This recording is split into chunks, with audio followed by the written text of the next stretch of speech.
আসসালামু আলাইকুম, welcome back to my channel Tamanna Rana. কেমন আছো তোমরা সবাই? আশা করি ভালো আছো। আমি অনেক ভালো আছি।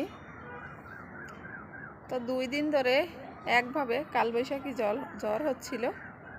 তো চলে এসেছি ছাদে আমার গাছগুলোকে দেখতে যে কি অবস্থা গাছগুলোর। প্রচুর পরিমাণে ঝড় হয়েছিল 2 দিন। তো এরপর বাসায় গিয়ে রান্না করব। চলো পুরো ব্লগটা দেখতে থাকো আর সঙ্গেই থাকো। এই যে দেখো, পুঁই শাক গাছে প্রচুর পরিমাণে পুঁই শাক হয়েছে।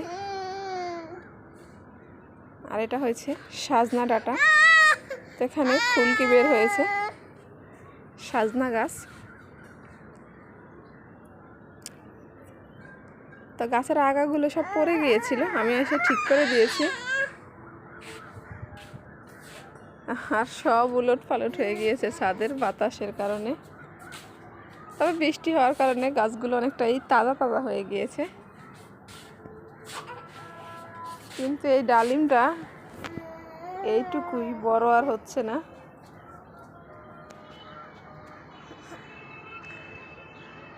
দেখো ওয়েদারটা কীরকম থমথমে, আকাশে মনে হয় এখনও মেঘ আছে। 2 দিন একটানা প্রচুর পরিমাণে কালবৈশাখী ঝড় হয়েছে বলার বাহিরে। বাট এখনও মনে হচ্ছে আজকেও হতে পারে। আকাশের অবস্থা খুবই খারাপ, অন্ধকারাচ্ছন্ন কীরকম।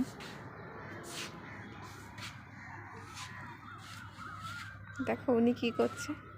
এই তুমি এই পাতা কেন ছিড়ো? ফুল পাতা ছিড়ো, ফুল পাতা ছিড়ো, এই পাতা ছিড়ো। এই যে ফুল ছিড়ো, ফুল। এই পাশে আসো। দুষ্টু ছেলে, আসো আসো আসো, বাসায় চলে যাই, আসো।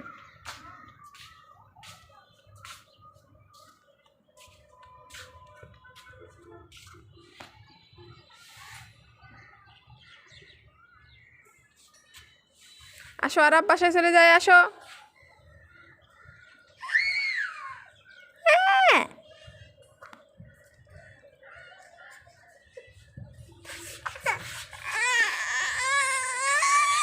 কেন কান্নাকাটি এত? ঘুম থেকে উঠেই ছাদে চলে আসে তাই কান্না করছো? চলো বাসায় চলে যাই আমরা। দেখতেই পাচ্ছ বড় সাইজের কই মাছ নিয়ে এসেছি বাজার থেকে।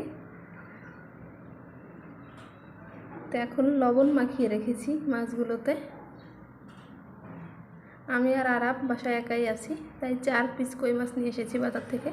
তো এখন লবণ মাখিয়ে এনেছি। এইখানে মাছগুলো কেটে দিচ্ছে না, কাটার ব্যবস্থা নেই, তাই বাসায় এখন নিয়ে এসেছি, কাটা লাগবে। তো আমার ভাত আর ডাল রান্না করা হয়ে গিয়েছে।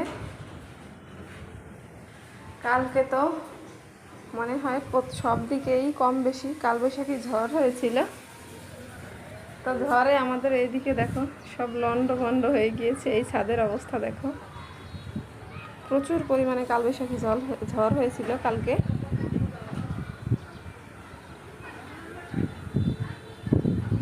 এই যে এই টিনের বাসাটার চালগুলোকে আজকে সকালে ঠিক করা হয়েছে।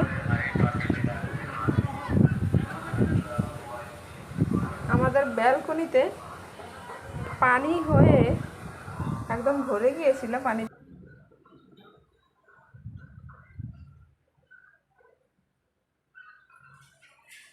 তো মাছগুলো এখনো মরেনি, মরার পরে কাটবো।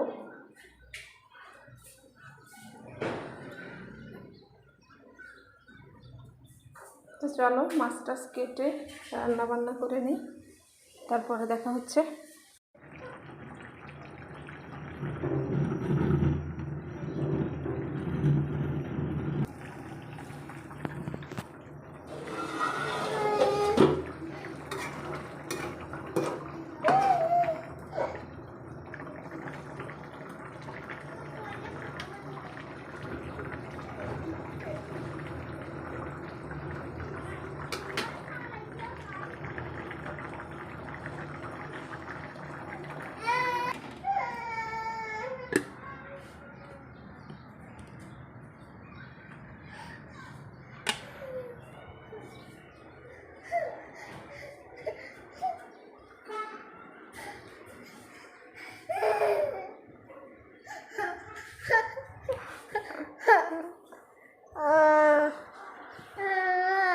চলো একটু বারান্দায় যাই, আসো।